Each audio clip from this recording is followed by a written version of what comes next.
I just can't get over it, you know? It's just ridiculous. Just like the things we could do in a health prophylaxis that we know that works against any kind of virus infection. We don't talk about that. That's not in the official recommendations. Even so, we know exactly what we could do, but we're not doing that.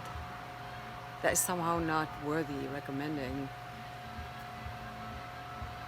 Begs the question really because there is no industrial tax revenue behind that, but actually some job creation for people who live here and have lived here for a while. I see this chart go around pertaining to the risk of taking a plane, playing certain sports, following up certain leisure activities, and I agree wholeheartedly with the overall conclusion that everything outside is a lot less dangerous than stuff inside. Okay? So just talking about the outside thing, we could have live entertainment in neighborhood bars while this thing is going on. That would save thousands of small businesses.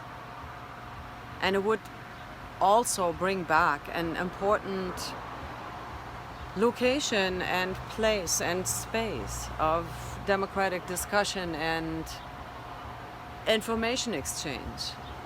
You can't make everything digital. That doesn't work. People have to socialize with each other. And I was never against that. I think what is so tragic in this whole thing that now bars get such a bad rap, even so, I mean, the sheer math. Think about it. You have a certain range in the neighborhood when you're looking at a bar or a tavern, okay? I would consent to a regulation that said, okay, you have to have an address in the hood of a certain diameter that you can only live in order to attend that bar. That would make perfect sense because that's how you limit your spread. Even if you have an outbreak, super easy to track everybody because everybody knows each other. That's the atmosphere in the places I've been playing in. People watching out for each other and really being guardians of the safety of everybody who comes and goes in the place. Now, I feel, I mean, that may sound as if I was just getting old, and maybe I am, but honestly, I have just in the last 10 years where I've been having my first-hand experiences, mostly here in North America. Oh, excuse me, longer than that. I really feel I've watched a steady erosion of manners and social skills, and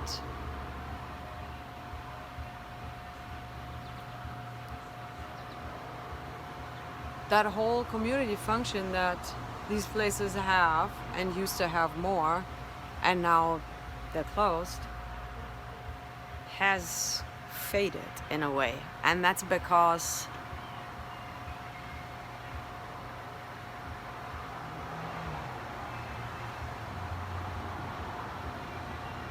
the culture has been eroded.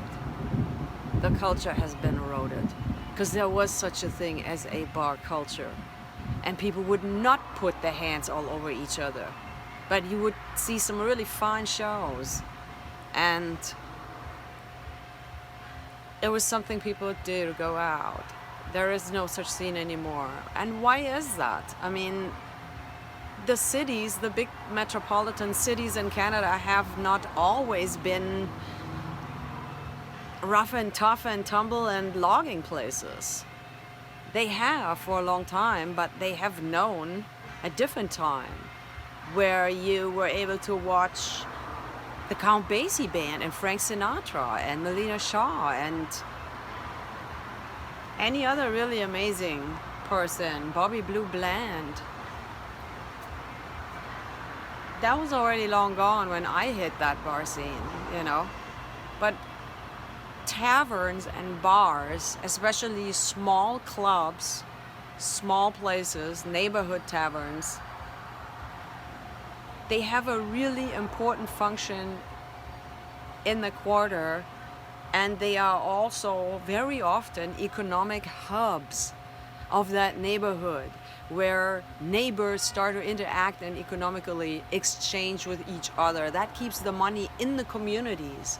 That's a really important aspect of this effect. Nobody says anything about that.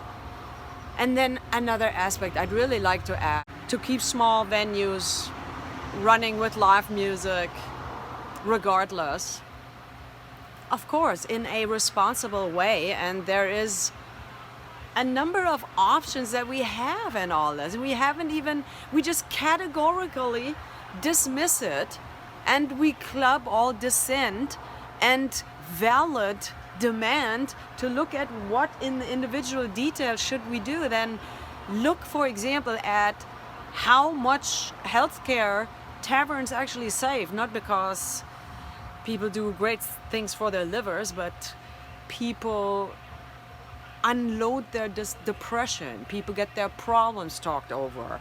People understand that there is more than themselves in that position, which is really an important experience in order to get through your day. You feel depressed, suicides are up because of that reason. I mean, it's a valid thing. That costs us more right now.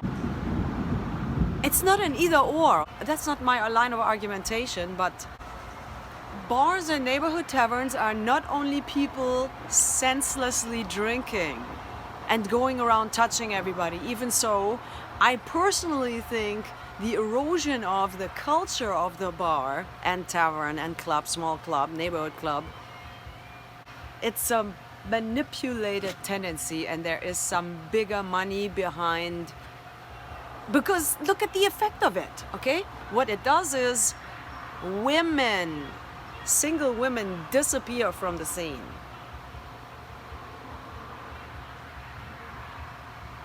Oh, you don't like hearing that, huh? I must say it again, though, because it's true. If you don't have your audience observe basic respect towards your female audience or whatever audience they want to hit on, those people leave. They will not frequent the place.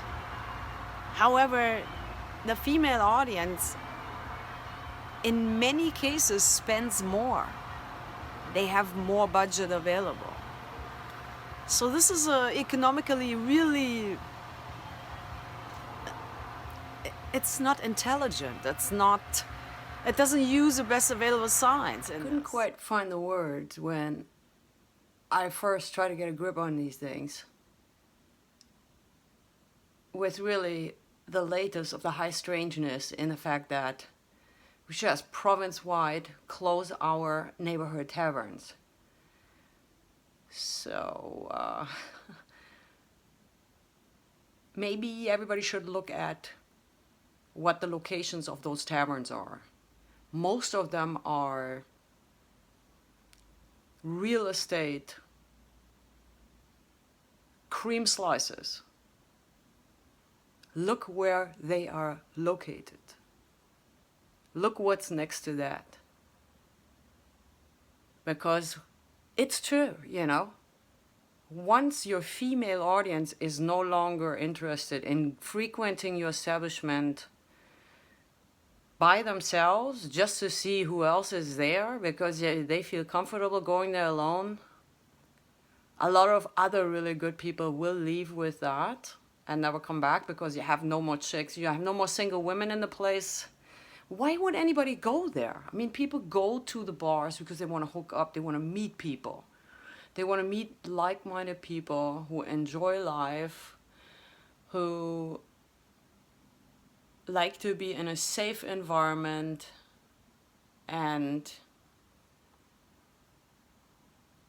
support local entertainment and gastronomy.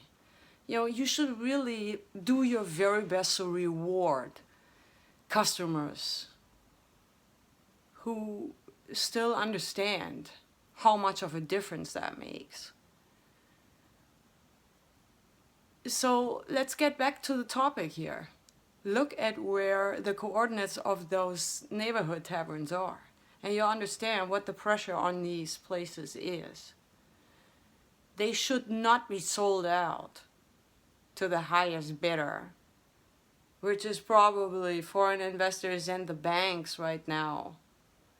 I think that's a really sad state of affairs, and we should not let it come to that. I've worked in many different neighborhood bars, and I would at least ask of everybody watching not to judge those environments when you really never have been going to the bars much. So what happens is you got no more women in the place. You got the really cool guys leave with that. Then you have a few more idiots come into place. And then everybody else that was still good as an audience also leaves. And then you only have idiots in the place. Mostly male idiots who can't dress and don't know how to behave. Because there's nobody left in the place who would bother to tell them that.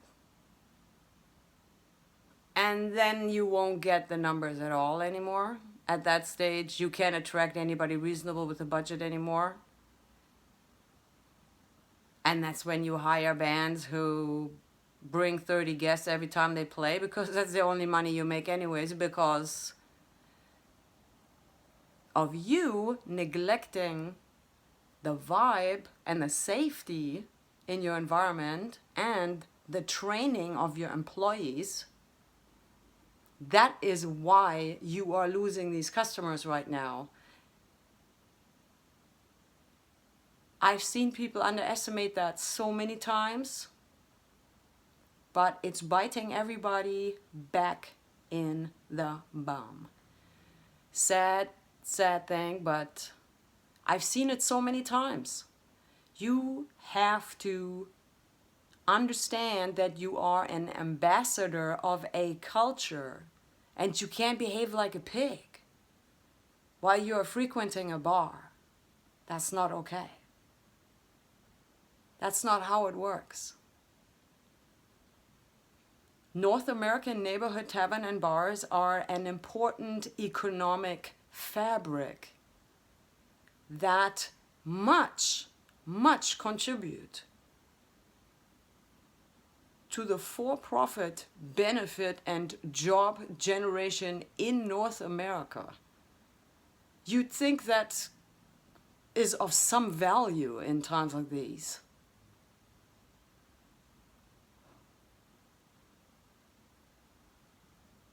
Now then, your bar is bankrupt after that. You can't make the numbers anymore. You got only idiots in the place.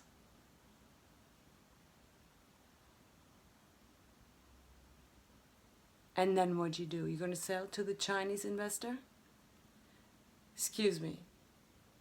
Shouldn't say Chinese. Even so, I think it would be naive to ignore that there is enormous pressure from the Asian markets onto Canadian resources.